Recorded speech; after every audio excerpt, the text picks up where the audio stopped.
The skeleton of this giant in Ecuador is actually in the museum in Ecuador. Here it is, a 7-meter giant in a museum in Ecuador. We're dealing with real history of this planet that's been removed from us. What the freaking hell is going on here?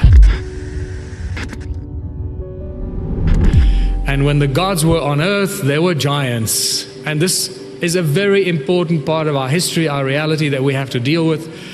Somebody went to a lot of trouble to show these. It's a great little illustration of real giant discoveries. This is not somebody's theory. These are real ancient discoveries. We're extreme left, 6 feet tall there. That's the little guy there. That's us. But this is nothing compared to the real giants. The Jewish Encyclopedia talks about the giants and the Anakim are the same titanic race as the Rephaim, the Nephilim, the Gibborim, the Zamzumim, and the Emim. And the giants were between, it also tells us in the book of Enoch that the giants were between 300 and 3,000 ells tall. I'll talk more about that. That actually ranges from 130 meters to 1.5 kilometers tall. 1.5 kilometers, that's almost a mile tall. Okay, so rethink everything. If you've not contemplated this size before, start thinking about this. We're dealing with real history of this planet that's been removed from us, removed from our system, removed from our memories. This is part of it. So when we look at the Boskop skull, 20% larger than we are, and this is the Boskop skull on the left, found in South Africa as well. This is nothing. The bone of the giant found in Namibia that is at Wits University in Johannesburg, that's nothing. These guys may have been twice the size of us. And it gets more interesting. This footprint in China gets a little bit more interesting. But obviously the most beautiful footprint of a giant in a rock must be in South Africa, and it is. There it is. And you'll go and see this when you come on one of our trips, a Sacred Sites tour, on one of the shorter trips that I'm putting together now, because I'm going to spend a lot more energy and focus on this in the coming months and years. This is a spectacular story about this, and Klaus Donner found in Ecuador a nose bone, a heel bone, and a skull fragment that was genetically tested in Vienna and proved to be humanoid and giant. And the skeleton of this giant in Ecuador is actually in the museum in Ecuador. Here it is. It's been reconstructed and it's actually in the museum. You can go and see it. A 7-meter giant in a museum in Ecuador. These are just small giants, because when you read Leviticus, it says that we were like locusts by their side. And in the book of Enoch, it says the giants were 3,000 ells tall. 1 ell is about just less than half a meter. That means it would make the giants 1.5 kilometers, or just less than 1 mile tall. And some of you may have seen the new discoveries of the giant trees that we seem to have lost around the world, that were somehow chopped down. I now believe that many of those trees were accompanied by giants as well, and we have lots of remains of giants. This might be a real giant heart of a giant 150 meters tall. And it just so happens that this, what I recently only saw as a rock that was strategically placed just beneath that giant footprint. This is a rock. It's like a marker stone that's been placed there, very strategically, put upright and propped up with other rocks. And you see that little round thing there? That could be where the aorta came in. You can even see the little thing moving away from it. When you start looking at mud fossils and fossilized bones, things change quite dramatically. It's a complete metamorphosis and a change in mineralogy that happens during mud fossilization. It is a subject that not too many people know too much about. So I'm thinking, and we have some channelings and some shamanic readings and so forth that suggest that the Anunnaki may have been following the route of the giants and actually mining the leftovers and the remains, fossilized remains of the giants, and extracting the gold from the fossilized remains of the giants that were 1 mile tall, knowing that there'd be concentration of gold, especially in their feet, from the knees down. Especially if the giant died while it was standing up, then the gold would then filter down into the lower parts of the limbs. Having explored the references to giants in ancient texts, we now turn to the fascinating evidence found in the stone circles of South Africa. These ancient structures not only reveal advanced energy technologies, but also provide tangible proof of the giants themselves through fossilized body parts embedded in the landscape. It's obviously cymatics that we're dealing with. If you look at the stone circles from the air, by now you should realize that we're dealing with cymatics, or the shape of sound. Cymatic patterns from the earth. Every stone circle is simply a representation of the sound that comes out of the earth at that specific point. Very cleverly using the resonance and the subtle sound frequencies of Mother Earth and converting that into magnetic fields, into moving magnetic fields, electromagnetic fields, and electricity. And here we have a simple progression of creation: sound, magnetism, electromagnetics, and electricity. And from there, we realize that we're dealing with a giant energy grid, all connected, all the stone circles, and that's what this giant stone circle cluster in South Africa, Southern Africa, is all about. A giant energy grid, and it's still alive today. Some of them are built in the shape of magnetrons, these beautiful flower shapes that would give us insane amounts of energy. 2 magnetron scientists told me independently that one of these 40-meter diameter magnetrons built out of quartz would give us more energy than all the power plants on Earth combined today. Whether that's true or not, I don't know. I'm not a magnetron scientist, but that's what they told me. And when you realize how powerful a tiny magnetron is, and a magnetron this size can cut metal in a split second, imagine how much energy a magnetron 40 meters in diameter can generate. And we measured these stone circles, we measured their frequencies. I'm not going to dwell on this because you've probably seen this before, but we measure in the gigahertz, very powerful electromagnetic fields in the very high megahertz as well, and also very powerful decibels, the power, the energy of the sound frequencies that we measured in the big stone circles that run into 30,000 decibels. This is an incredibly powerful tool. It's like a weapon. On Adam's calendar's measurements that just go through the roof. There we go, beyond 375 gigahertz. The sound that's connected to the mysterious stone tools and artifacts that I've been collecting for 11 years now. And like I said, the phallus stones are just spectacular. You can see this one and several others in my museum. This one, however, is a bit too big to carry. This comes from near Adam's calendar as well. Just like the stone man was removed from Adam's calendar, this giant phallus was also removed from close to Adam's calendar and put up at the forestry office. And then these, take a good look. Is this possibly a real phallus of a giant 150 meters tall? And the bird stones, I've already shown you the bird stones and the Zimbabwe birds and how this is all connected. The other mysteries are the cone-shaped tools. Again, Sunday I go into the science of the cone-shaped tools and cone-shaped technology in modern science and modern aeronautics today. This is just, you can't make this stuff up. These two, by the way, these two are not cone-shaped tools, because now I can see exactly what they are. That thing that I'm holding in my hand and the one on the right, those are fossils. Those are not cone-shaped tools. You'll see when we look at the fossils, you'll start to recognize and distinguish between the tools and the fossils. Once your eyes are open, you can never go back. Once I was blind, but now I can see it very clearly. And then the very important donut-shaped stones, or the Taurus stones, that play such an important role in pretty much all the science and all of creation, combined with a cone-shaped technology. More than 100,000 sacred stones, or donut-shaped stones, or Taurus stones, at least. They just cover all of Southern Africa. And remember, our modern archaeologists still refer to them as weights for digging sticks. I'm not kidding you. They still do this. It's just laughable. So when you combine the toroidal stones, very powerful energy generating devices, with the cone-shaped tools, you have a powerful combination to create and project, manifest and use sound and Caesar beam technology. I want to remind you that the stones ring like bells. These are now in my museum. There are hundreds of them, and I know where there are thousands and thousands more. Literally mountains covered in fossilized body parts. This is the spectacular thing. I've been walking on these stones for 12 years, wondering, why are these stones this weird shape? This is probably the most beautiful fossil that I found, and that is a heart. As you can see the coronal artery right across it. So we have teeth, hearts, ribs, claws, etc. Just to give you an idea, some of the early pictures, first coming down the mountain. Here's a shoulder blade, or that part of the shoulder.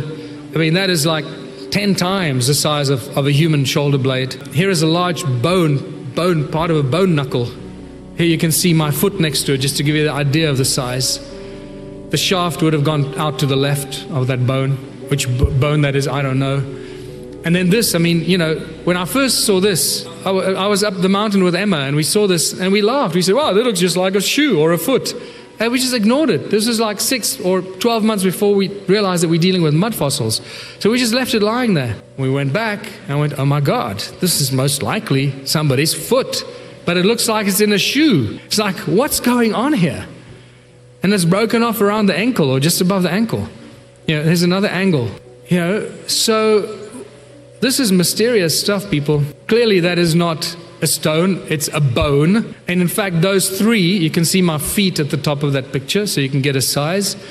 And all those lying next to each other, those are just bones and meat attached to it. The fascinating thing is that the fossilization process of these mud fossils takes these body parts, and this is why this is going to become an important study in geology, because they don't know this, and metallurgy. It completely transmutates into Hornfels rock, metamorphosized quartzite. You can hardly see the internal organs. Some of them that have broken, you can vaguely see stuff going on inside, but pretty much it just converts everything into Hornfels rock that rings like a bell. So many of the stone circles are actually made up of fossilized body parts. So the question is, what the hell is going on here? What the freaking hell is going on here? This is a piece of a spine, that part at the top, that weird thing, I forget what it's called now. Here's a beautiful, the best example of a rib. The picture on the right shows you where it was attached to the rib cage. This is another picture of 3 ribs. Here is jawbone. This is a piece of a jawbone. This part of the jawbone that goes up there. And except this is like this size. So, the head would have been this size. I don't know what this is, but we'll figure out what that is. This is another picture of that bone, and there below it is a claw. This is a claw from some animal, some creature. And this is one of my favorites. This is a hoof of a weird extinct creature. You can see on the top there where the bone would have come into the hoof attached to it. This is another angle. See where the bone would have been attached to it. And this is just a group shot of fossilized body parts. There you can also see that jawbone piece there, second from the top left. And these are really fossilized chunks of meat with the skin attached to it still. Here's a close-up of the reptilian skin. Here's a beautiful example of how the reptilian skin has fossilized below the skin. Can you see those layers that grow towards the skin and then they become the skin, the complete fossilization? It becomes Hornfels rock. This is unknown in metallurgy or unknown in geology. This complete metamorphosis into rock. I don't know what this is, but this is an interesting piece that needs studying. And this is just a beautiful piece, because this is a chunk of meat that somebody was busy eating or clawing. You can see the teeth or claw marks in the steak with the flesh still on the outside. So I'd like to give you a little glimpse of some of the fossils that I've been collecting since January 2018. It is truly remarkable.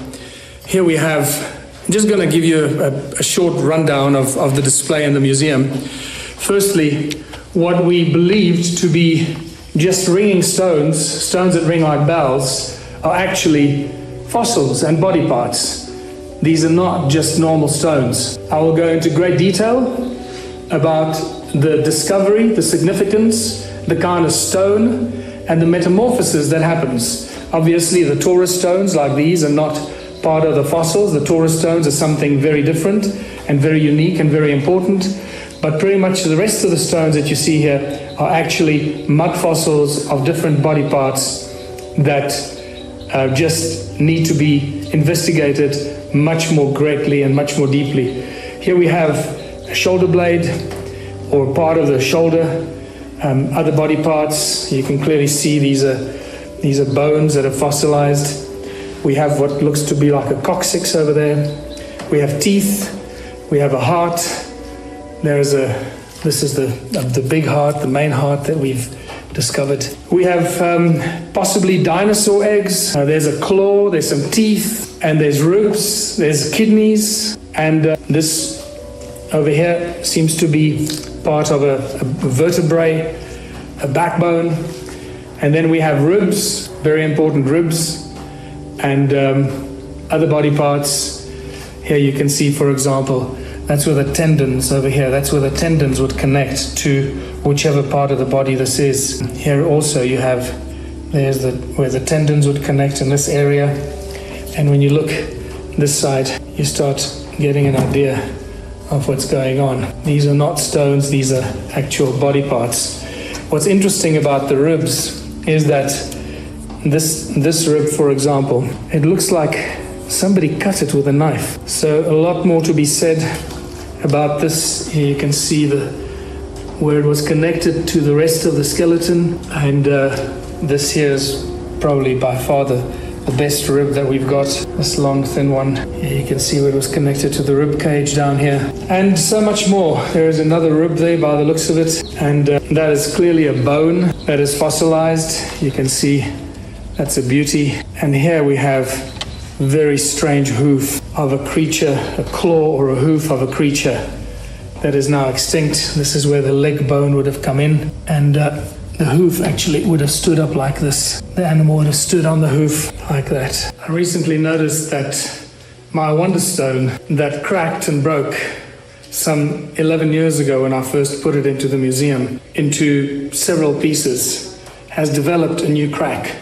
And this is a very significant new event here in the Stone Circle Museum. That's what remains of the original Wonderstone. These are known as the Clarkstorp spheres.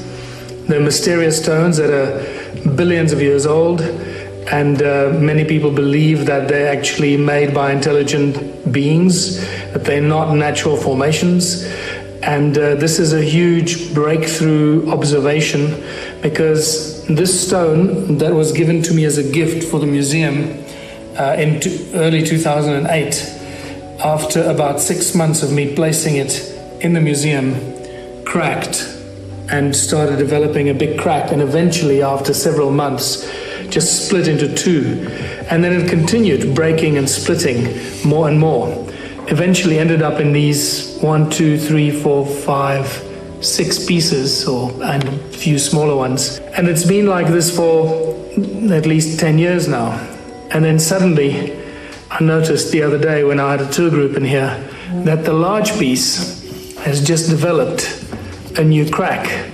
And this is a huge new, I guess, discovery. And I'm not sure what the stuff is that's growing on this. This is part of the ongoing research and investigation that has to happen here. But this Wonderstone has now developed a new crack, and that piece there eventually will break into two, and who knows if it continues breaking into more pieces. That dark spot in the middle is the center piece of this stone, this Wonderstone, or the Clarkstorp sphere as they are known. And this is a huge significant event, and I will go into deep explanation why this happened, because now I finally have irrefutable probability, statistical argument, I guess, if I can put it that way, why the stone broke and why it suddenly started to crack again. So let me finish the story. And the story is that when I met Creator Mutwa, I asked him about the Clarkstorp spheres. And I said, what were these? And he said they were ancient sources of light. They were used like light bulbs. They were very sensitive to frequency, and at a specific frequency they would just become light, give off light. And I thought, oh, Creator, you lost your mind. That's sorry, dude, man. So guess what was lying 3 meters away from this Clarkstorp sphere? The Taurus stone that crashed the TSA security system. Since then I removed it, and it's been at my home, because I don't want to bring that into public space, because it could kill people. No, I'm just kidding. But I got gifted, or not gifted, I bought a bunch of Taurus stones from one of the farm laborers on a farm about 100 kilometers away. I went and picked up a whole bunch of these Taurus. You see the Taurus stones that were in the middle of the table display? All those ones, and more that I put under the stone that's on display, the Wonderstone. So that Wonderstone had cracked into these 6 pieces, and then I removed the Taurus stone from the museum. I put new Taurus stones close to it, and within a year it developed a new crack. So it is now pretty evident that it was the Taurus stone that crashed the TSA system that caused this Wonderstone to break into many pieces. now these other new Taurus stones have caused it to start cracking again. This is huge. And this makes me believe that maybe Credo Mutwa was right. That maybe these wonder stones were actually sources of light in ancient times when exposed to subtle frequencies. One of the greatest archaeological mysteries is the discovery of giant skeletons in 3 western states: California, Arizona, and Nevada. The huge remains found in large stone sarcophagus, caves, and Pueblo burial grounds predate the Native Americans in many cases. Some tribes worshipped men of huge stature who inhabited the region before they arrived. Who were these giants? When did they exist? What happened to them? In 1833, soldiers uncovered a particular level of gravel and stone cement in Lompoc Rancho near Point Conception, California. When the workers broke through it, they were startled to find the skeleton of a 12-foot-long man. This giant had been buried in a massive stone coffin. On closer inspection, the men found that the giant possessed a double row of both upper and lower teeth. Relics buried with the skeleton included several huge stone axes and 2 giant spears. More bones of a giant were excavated on Santa Catalina Island. Accompanying the man were the charred remains of a small species of elephant, which he evidently had roasted. Incidentally, the big guy ate that elephant with a double row of choppers, both upper and lower. But what is the significance of these elephant remains? Remarkably, it suggests that the giant lived there at least 10,000 years ago, the age at which American mammoths became extinct. Elsewhere on Santa Rosa Island, someone found a skeleton of a giant which not only had double rows of teeth, but also artifacts identical to those found at Lompoc Rancho, such as massive stone axes and enormous spears. Similarly, on Santa Cruz Island, another giant skeleton was found. This one was sent to the National Science Foundation in Washington, D.C. However, it was promptly misplaced. Furthermore, at Santa Barbara, a cave full of giant skeletons was found. Unfortunately, the entrance to the cave was sealed shut before proper excavation could be conducted. In 1895, the Chicago Record reported that fossilized remains of men and women who had been 8 to 9 feet tall were found in California. More importantly, their bones were found in the same rock layer as those of extinct mammoths like the bones from Santa Catalina. Earlier in 1891, Crittenden, Arizona, workers were excavating the remains of an old building when they came across an enormous stone sarcophagus at a depth of 8 feet. When archaeologists opened the tomb in front of a large, curious crowd which had gathered, the scientists found a huge mummy case which had been built with blocks of red rose granite. When it was broken open, everyone was disappointed to see only a handful of dust, all that remained of an ancient giant whom the ages had pulverized. Everybody agreed that it had taken a long time for a skeleton to dissolve into dust, particularly in the dry desert. This fact would make the giant much older than the California specimens whose skeletons were found intact.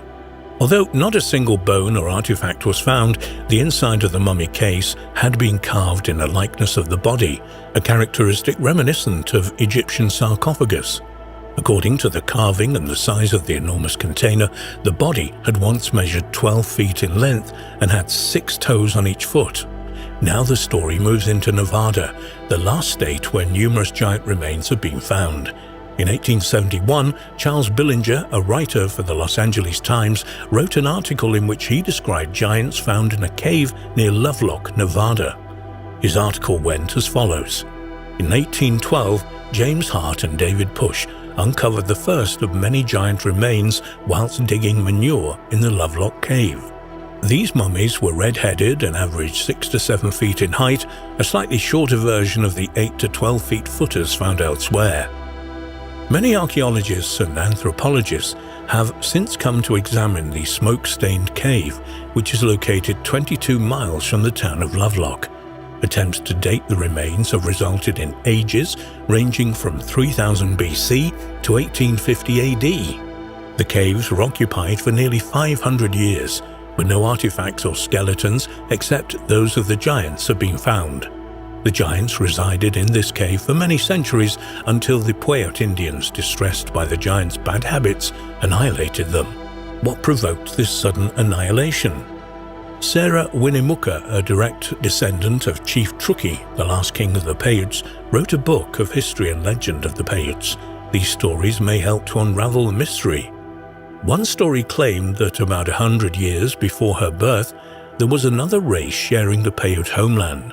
This race was called the Sidiokas, which in the Paiute language means man-eaters or cannibals. These giant cannibals had flaming red hair. For sport, they would dig traps in well-traveled trails and wait for some unsuspecting Paiute to fall to his death. Then they would have a grand feast. Needless to say, these actions did not make for friendly relations, and war soon broke out between the two tribes. In the midst of a battle, the giants would leap from behind cover, grab Paiute arrows in mid-flight, and then fire them back at the opposition from their own bows. Unfortunately for the giants, they were greatly outnumbered, so the war did not last long. Later, in an attempt to escape from the Paiutes, the Sidiokas constructed large canoes from tule fibers and lived on Humboldt Lake. When their supplies ran out, they hid in the Lovelock Cave. The Paiutes surrounded the entrance to the cave and killed the giants when they ventured out at night in search of water. This proved to be slow work, so the Paiutes stuffed the cave entrance with wood and set it on fire, thereby smothering all those within and bringing about a quick end to the war. And with that, this tribe of brave, strong and intelligent giants that apparently lived in one region for 5,000 years had been exterminated by the migratory Paiutes in about 1750. During the 3-year war, the entire population of giants were killed, which was estimated by the Paiutes to number 2,600. Annie Bill, a 68-year-old resident of Lovelock and a niece of Sarah Winnemucca, testifies that her grandparents saw the giants and had described them as having long faces and white-skinned. Nowadays, only 300 Paiutes still survive in the Lovelock area. They claim to have always known that remains would be found in the cave. In fact, they were often told white settlers what the cave contained, but of course they were laughed at. After years of ridicule, the Paiute finally kept the knowledge to themselves, at least until they were vindicated by modern science. Other remnants of the giants include relics that have survived, kept by members of the tribe for many years. Winnemucca claimed, "I have some of their hair, which has been handed down from father to son. I have a dress, which has been in our family for many years, trimmed with reddish hair." For further physical evidence, we turn to Stoker's Museum in nearby Winnemucca. The proprietor, Clarence Stoker, a Lovelock native, has participated in several excavations of the cave. His museum is stocked with arrowheads, nets and baskets, in addition to a skull of one of the giants. His prize artifact is a calendar stone from the cave, marked with 52 indicators on the inside of the stone for the weeks, 365 on the outside for days. Despite these findings, the mystery remains. What were the origins of these giants? Where did they come from? One explanation, as offered by Stoker, suggested they were descendants of Egyptians who sailed to America hundreds of years ago. Stoker backed up this by continuing, "Didn't Thor Heyerdahl just prove the possibility that Egyptians may have sailed to America as long as 4,000 years ago on reed rafts? This indeed is the case. Furthermore, giants who colonized Ecuador 4,000 years ago arrived on reed rafts. Also, the Sidiokas sailed on Humboldt Lake in reed canoes they built. Although hundreds of mummies and tons of artifacts have been recovered from the cave, there are a few positive indications of Egyptian influence. However, the giants could easily have retained their cultural heritage and knowledge while their original implements quickly wore out. In explaining the mummies, which should only have been skeletons, anthropologist Robert F. Heiser of the University of Southern California commented, "Conditions of extreme dryness in the cave, as in the pyramids of Egypt, have preserved the archaeological material in remarkable good fashion. In fairness, it should be stated that Mr. Heiser did not infer a connection between Egypt and the Lovelock giants, but only a slight comparison. It seems the mystery of the giants will continue. We may hypothesize that they arrived in the West about 3,000 years ago from either South America or Egypt, and that they were eventually destroyed by Native Americans. Unfortunately, that is all the knowledge we have currently obtained. Perhaps one of America's greatest archaeological mysteries will remain just that, a mystery. Though, fortunately, that uncertainty isn't stopping the continuing search." We are today a largely urban population, whereas our ancestors were country dwellers, many people never traveling far from home throughout the whole of their lives. Today we are a shifting population, moving temporarily or permanently from one area to another without much concern. In the past, the people were rooted in their local environment almost as firmly as the trees in the ground, and it would need a great upheaval to move them away to another district. They also moved around largely on foot, and in that way acquired a far more intimate knowledge of their own locality than we can today, traveling in cars, which effectively cuts us off from the outside world. Every tree, stone, mound, stream, river, pool, hill had its place in their environment, and the most unusual features became the focus of tales explaining how they came to be there. Many standing stones were once given devil names, perhaps at a time when Christianity became the predominant religion and many of the earliest sacred sites came to be regarded as the haunt of the devil. In areas of Scandinavian and Saxon influence, names like Grim, Thor, and Woden were sometimes used, as in Grimes' Graves from Norfolk. Most devil sites are in England, particularly the south, with a few in Wales and Scotland, whereas places attributed to giants are largely in the west, with very few in central and eastern England, but many in Cornwall and North Wales. Many standing stones were traditionally attributed to giants, also sizable burial chambers and earthworks which had obviously needed great earth-moving efforts in their construction.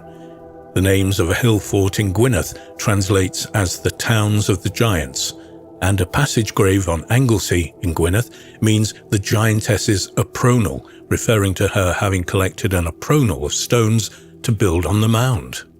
The giant's grave in Penrith Churchyard, Cumbria, in reality Tivo corn crosses dating from around 1,000 and some hogback gravestones. In the same churchyard is a wheel-headed cross called the Giant's Thumb. These names are thought to commemorate a 10th century king who became a legendary hero or giant in local lore. Since the 12th century, Stonehenge has also been called the Giant's Dance in some quarters, and the mighty stones of Callanish in the Western Isles were said to be giants turned to stone for refusing to embrace the Christian religion. Ancient sites, usually cairns or barrows, were often believed to be fairy haunts. In Humberside in the UK is a prominent round barrow which housed a fairy dwelling, seen by a drunken villager late one night. He heard people singing and went to see what it was. Through an open door in the side of the mound, he could see people banqueting at large tables. One of the people saw him and offered him a cup. He took it but threw away the contents, not wishing to come under the spell of the fairies, and ran off with the goblet, which was made of an unknown material. This tale was recorded by William of Newburgh in the 12th century. Another tale told of people digging into the mound and finding a golden chest. They tried to pull it out with horses, but it sank back into the mound and no one has been able to recover it. The fairies would sometimes help people by mending broken tools, or would give a reward when helped by humans. In Welsh folklore stories, telling of people who saw the fairies are very common, and some are presented as factual rather than fictional. Indeed, people still claim to see fairies or little people, and these witnesses appear to be neither liars nor insane. Perhaps the little people do still live among us. Famous people, both real and imaginary, were sometimes associated with ancient sites such as a king. King Arthur and other heroes like Sir Bevis of Hampton in southern England, which has a barrow named after him.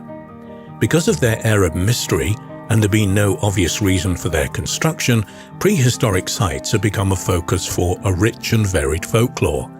Standing stones and stone circles were sometimes said to be people's turn to stone, often for dancing on a Sunday, such as the Merry Maidens Stone Circle in Cornwall, with the Piper's Standing Stones close by, and the stone circles at Stanton Drew in Avon, or for working in the fields on a Sunday, the Duddow Stones, Northumberland, or for playing the game of hurling on a Sunday, the Hurler Stone Circles in Cornwall, and other similar religious transgressions. Some stones were said to move or go to a nearby stream to drink when they heard the clock strike 12 or the cock crow, or sometimes on a special day of the year like the Horse Stone at Enstone, Oxfordshire, which goes to drink on Midsummer Eve. Some stones were believed to have the power to return if taken away from their rightful place, like a stone on Cefn Carn Carval in Powys, said to bear the hoofmark of King Arthur's horse Cafal, and which would come back of its own accord if carried away. At a number of stone circles, the stones were believed to be unaccountable. This was said of Stonehenge, the Rollright stones, Long, Meg and her daughters, the Callanash stones. The same story was told of a few chambered tombs, and when folklorist Leslie Grinsell visited the countless stones near Aylesford in Kent in the late 1940s, he found numbers chalked on the stones showing that the tradition was still alive. Prehistoric stones were often believed to have healing properties, and these sites were regularly visited by the sick, who performed the necessary rituals and thus hoped to be cured. Stonehenge was one such site, as recorded by Geoffrey of Monmouth in the 12th century. For in these stones is a mystery and a healing virtue against many ailments. For they washed the stones and poured the water into baths, whereby those who were sick were cured. Moreover, they mixed confections of herbs with the water, whereby those who were wounded were healed, for not a stone is there that is wanting in virtue or leechcraft. People would crawl through whole stones, like the Menantole in Cornwall, or pass clothing through smaller holes in stones as pregnant women did in Ireland in order to ensure a safe childbirth. At the Toothy Stane in Argyll, people with toothache would go and knock a nail or screw into one of the stones of this chambered tomb and expect to gain relief from their pain. Such practices may have developed as a result of people's awe at these strange monuments, but there are other customs which strongly suggest that the rituals originally performed at prehistoric sites had been handed down through the generations, although in a greatly degenerate form. On Orkney, sick people would walk around the stones of Stenness 3 times with the sun, Diesel, and similar rituals were practiced elsewhere, for example at Holy Wells, as described in more detail in Ahu v Sacred Waters, and sometimes even at Christian churches. In 1650, the Synod of Argyll was trying to stop people walking sun gates around the church before going in for divine service. Whether or not these customs were derived from prehistoric rituals, it's clear that the people of later centuries were much in awe of the prehistoric remains, so much so that they believed it was dangerous to interfere with them, and this belief may well have helped to preserve them to the present day. Anyone digging in a barrow could expect retribution of some kind, and it often came in the form of a thunderstorm or a ghost or ill health or bad luck thereafter following the offender and his family. In 1859, a farmer on the Isle of Man opened a barrow on his land and then sacrificed a heifer in order to prevent the retribution which he clearly expected. Apart from prehistoric sites, other landscape features were also rich in folklore, such as hills and bridges, and the lore even extended offshore, in those areas where the sea has in previous centuries inundated the land. This has happened within living memory at Dunwich on the Suffolk coast, and indeed is still happening. The church bells are said to be heard ringing from time to time from beneath the waves. Off the west and north coasts of Wales are said to be areas where the sea has drowned the land. A fertile stretch of land 40 miles long between the Teifi and Bardsley Island, which was defended by the sea by an embankment and sluices. According to the legend, one night in the 5th century, when the keeper of the embankment was drunk, he left the sluices open and the sea broke through, and only a few inhabitants of the 16 cities survived. When the sea is still, it is said that the remains of buildings can be seen through the clear water, and in rough weather the church bells can be heard. The most famous of these sunken lands is of course Lyonesse, said to have extended west from Cornwall as far as the Scilly Isles. It was drowned by the sea in an immense cataclysm in the distant past, a few projecting rocks being all that can now be seen above the surface. The Cornish coast at Lanks End, there once only lay the legendary land of Lyonesse. Could we speculate that there once could have been not just individuals like Goliath in the Bible, but entire races of gigantic people? There are still giants amongst us today, but most suffer from excess growth hormone and tend to be unhealthy and short-lived, but not always. The tallest man on record is Robert Wadlow of the US. He was 8 foot 11 inches tall and lived only 22 years from 1918 to 1940. The tallest woman is in China. She's 8 foot 1 inch. Some giants have been strongly built, even becoming athletes. Many modern basketball players are around 7 feet in height. A French-Canadian strongman and wrestler was 8 foot 3 inches tall, but only lived 23 years from 1881 to 1904. Argentine wrestler Jorge Gonzalez was 7 feet 7 inches tall. The wrestler Andre the Giant was 7 foot 4 inches and weighed 520 pounds.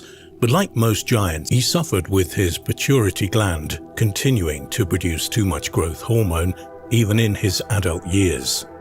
This causes the hands, feet and jaw to grow unusually large and causes a variety of health problems. Entire modern tribes and ethnic groups can be extraordinarily short, like the rainforest pygmies of Africa. However, others are unusually tall, like the Watusi tribe of East Africa, where many of the men are up to 7 feet tall. In Europe, the Dutch are tall and unusually well-proportioned, and the Montenegrins in the mountainous area of the Balkan Peninsula are taller still, with many men well over 6 feet tall and some over 7 feet, and many women are over 6 feet tall as well.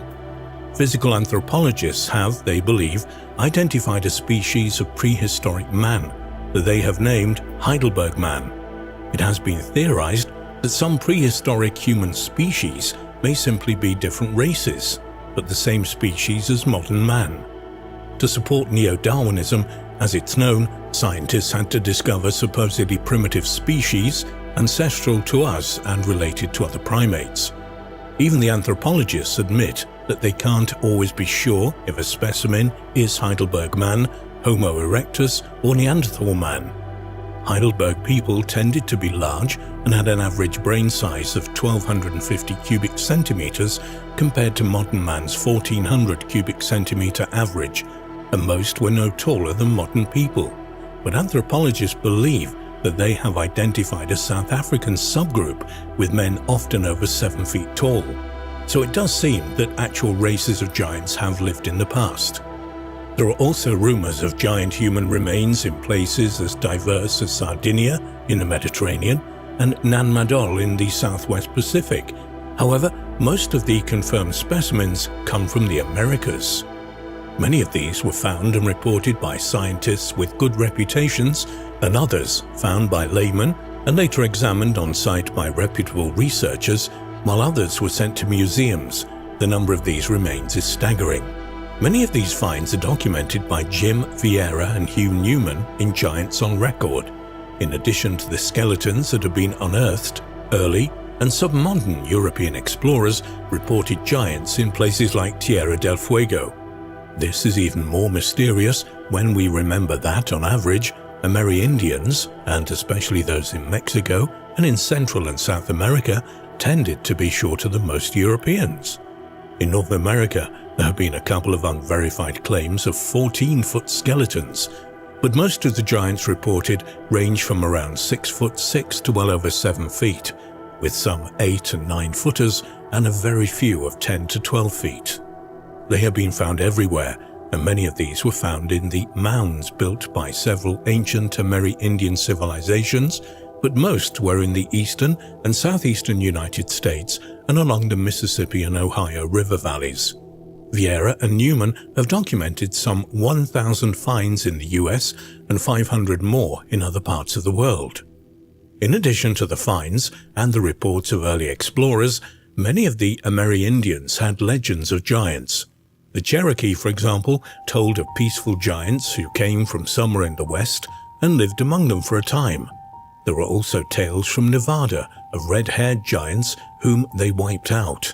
And there are unverified claims by European settlers in the region of skeletons up to 9.5 feet tall. In 1519, Spanish explorer Alonso Alvarez de Pineda reported entire villages of living giants near the mouth of the Mississippi. Magellan and Sir Francis Drake both reported giants up to 7.5 feet tall in Patagonia. An image of Dr. Frederick Cook in Patagonia in 1897 shows the 5'9" tall explorer flanked by 2 Patagonian men about 6'10" tall. An estimated 7-foot human skeleton was found in Ohio's mysterious Serpent Mound, located in what remains of an ancient asteroid crater. Giant tools and weapons have been found in other Ohio mounds, although skeptics claim that they were merely ceremonial. This may or may not be true, but some of them allegedly show signs of wear, as if they had actually been used by people of great strength. There were also claims of an 11-foot skeleton in Michigan, found in 1894, and a 10-footer in Akron, Ohio in 1899. Elongated skulls were formed in Virginia. In 1937, researchers found a skull with a 2,100 cubic centimeter brain capacity in Virginia. Even the Smithsonian Annual Report of 1873 admitted the discovery of a 36-inch diameter human skull in Illinois.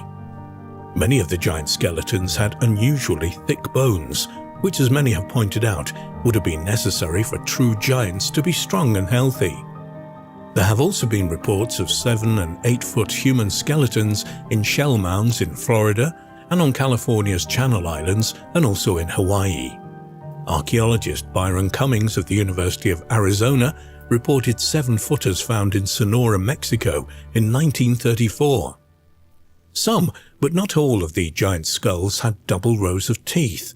It's not hard to figure out that this would confer no benefits, but in fact be a harmful mutation, likely to encourage tooth decay. In 1903, the curator of the Division of Physical Anthropology was a member of the racist eugenics movement, and for years refused to consider that anyone had lived in the Americas before 2000 BP, before the present. To his credit, though, he eventually accepted the evidence that Folsom Spear points dated back to 10,000 BC or earlier. Another institution, the Rockefeller Foundation, was involved in archaeological digs and the study of prehistoric people, but its officials admitted that their main goal was to learn how to control people. The same can be said of the Carnegie Institution, controlled by dogmatic proponents of neo-Darwinism. Many have heard the story of geologist Virginia Steen McIntyre, who dared to date Mexican stone tools at 250 to 300,000 BP. Her career was ruined and her conclusions never taken seriously. The University of California at Berkeley tried to stop the broadcasting of the NBC special The Mysterious Origins of Man, and would not allow researcher Michael Cremo to see apparently very ancient artifacts from California which they kept hidden from the public. But if there were one or more actual races of giants in prehistoric times, where did they come from?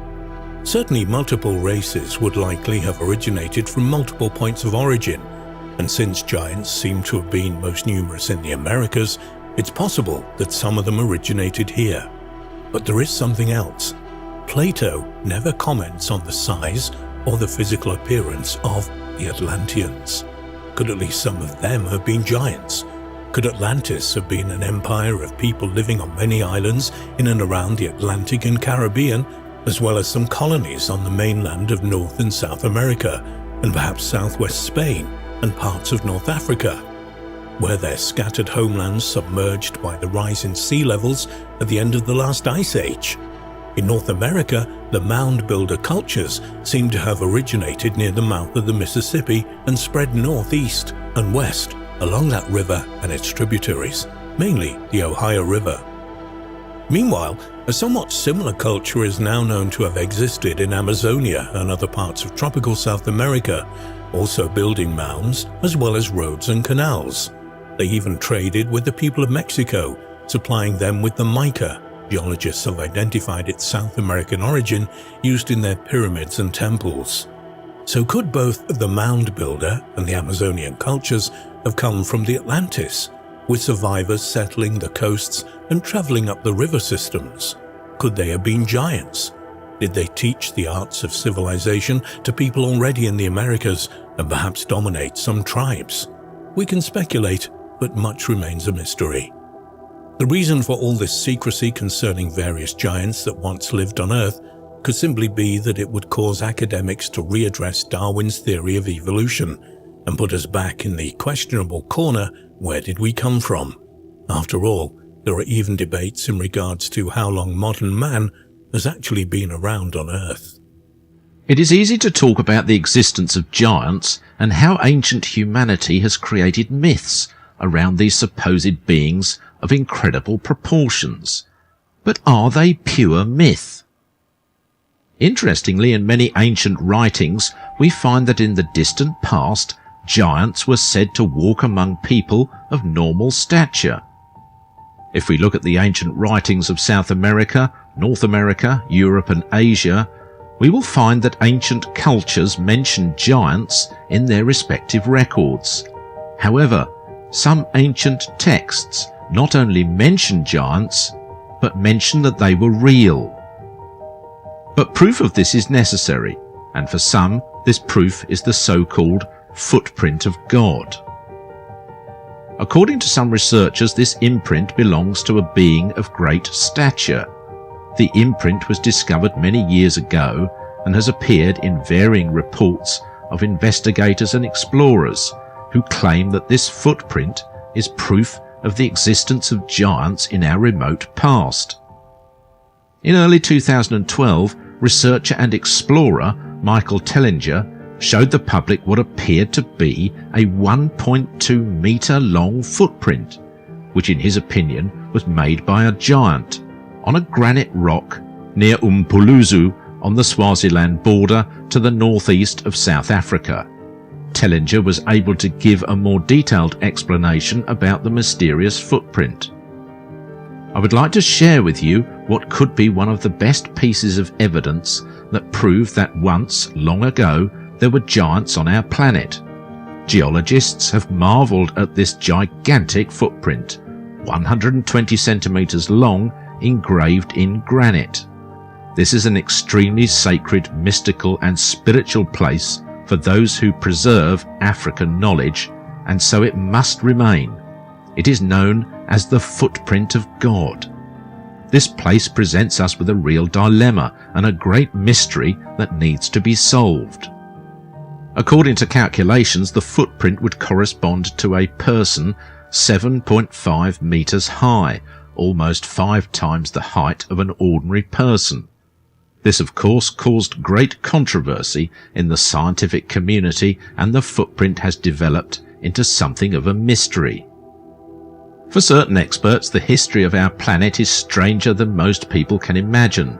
For some, the footprint is a simple pattern of natural erosion, but the latest research would suggest that this is unlikely. Professor Peter Wagner of the Nelson Mandela Metropolitan University in Port Elizabeth, South Africa, says, "There is a higher probability of little green men arriving from space and licking it out with their tongues than it being created by natural erosion. The mysterious footprint is estimated to be between 200 million and 300 million years old, in accordance with our current understanding of granite formation." This footprint was presented to the public in 2012 on world television, but was apparently discovered in 1912, or 1931 in other accounts, by a farmer named Stoffel Kurtzi, who, while hunting, came across the strange mark. At that time, the place was part of a difficult region of South Africa known as the Eastern Transvaal, full of wildlife, including antelopes, wildebeest and lions. According to Tellinger, the remote location of the footprint reduces the possibility that it has been sculpted by someone. The footprint has not deteriorated too much since the time it was discovered. The possibility that this footprint is a hoax is very small due to its remote location. The pattern that presents erosion within the footprint is very similar to the pattern we find around it.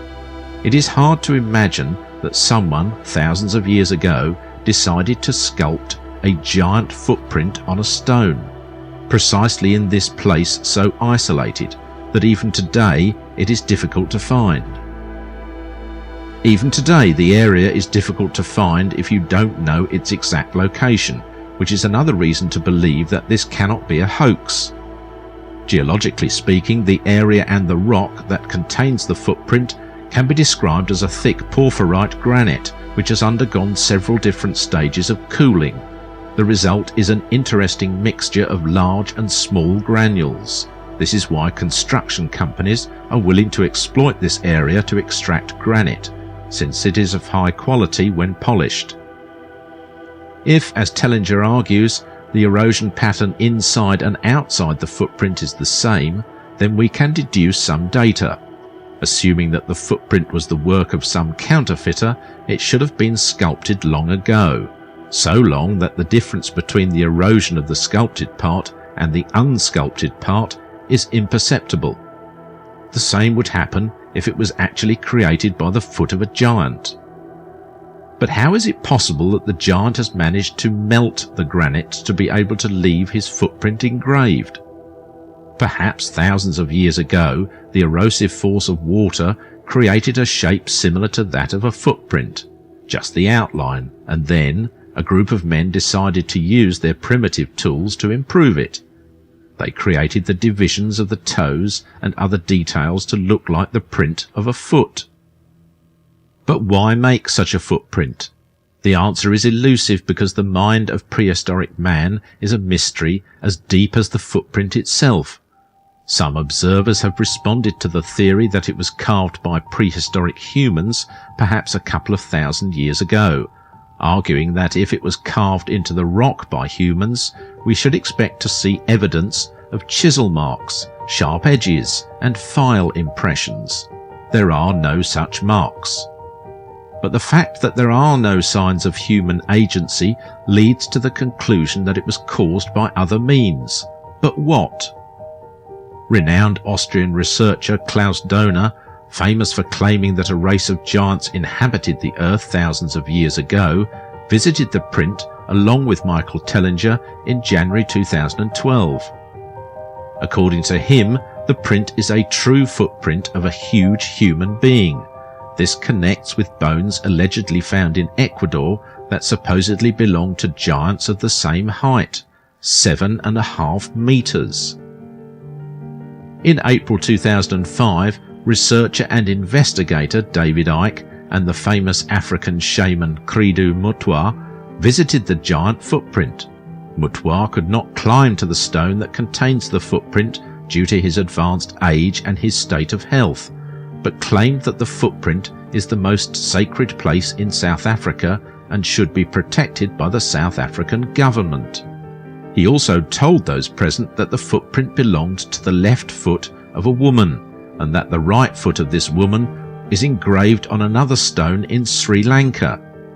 Mutwa said that the footprint of Sri Lanka was known as the footprint of Athens, and that both footprints were made by female giants. However, there is no such footprint in Sri Lanka. Perhaps Credo Mutwa was referring to the famous giant Buddha footprints found in several countries in Asia. For some people, this print is evidence of the existence of the giant sons of God, Nephilim, mentioned in the Bible and in other writings, but others believe that it belongs to the sons of Seth, angels, aliens, monsters, and strange hybrid offspring that were killed in the great universal flood. In almost all mythologies, there are many legends about the relationships between gods and mortal women, and between goddesses and mortal men, producing demigods, titans, or heroes. There is also a common mythology that describes how once there was a race of men of gigantic stature. Who were these Nephilim? The writings indicate that they are the descendants of bad alliances between divine beings and the daughters of men. The line, "There were giants on earth in those days," would mean the union of the sons of God and the daughters of men. However, it is possible that the Nephilim existed separately from mixed marriages, and the term "they were on earth in those days" simply establishes the antediluvian time frame. The granite outcropping in which the footprint appears is part of the rock unit known to geologists as the Umpuluzi batholith. A batholith is a large body of igneous rock that forms deep in the Earth's crust. The Umpuluzi batholith has been studied extensively and, based on isotope analysis, This granite dates back an astonishing 3,100 million years. The Earth was a very different place back then. The atmosphere lacked free oxygen. The highest life forms that we know of from that early period were microbes, which in some cases formed photosynthetic bacterial layers or mats.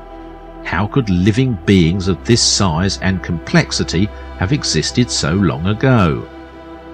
So the possibility of giants on Earth back then is practically zero. There is no evidence at all for their existence. That is, unless you accept the single giant footprint found in the Umpaloozi batholith as evidence, which some still do, despite scientific arguments to the contrary. But even Michael Tellinger admitted that he would be hard-pressed to explain how a giant could be striding through molten granite several kilometres below the surface millions of years ago. The footprint is in a vertical granite outcrop, which in order to have acquired that position should have been pushed up by tectonic movements. But the rocky mass of granite on which the print is engraved has no indication of having been displaced upwards, since it has no signs of metamorphism, that is, recrystallization of the pre-existing rock caused by heat and or pressure. Granite that has undergone metamorphism should show bands or layers. Going by geologists' estimation of the age of the rock formation, the footprint could be about 3.1 billion years old. It has proved a brain teaser for geologists who have struggled to explain it convincingly, but for locals the explanation is simple. It is the footprint left behind by a supernatural being in the distant mythical past. Is the footprint of God the result of natural forces, a hoax or proof of ancient giants? Both believers and detractors have evidence they believe in, but only detailed study of the rock and footprint will lead us to the truth.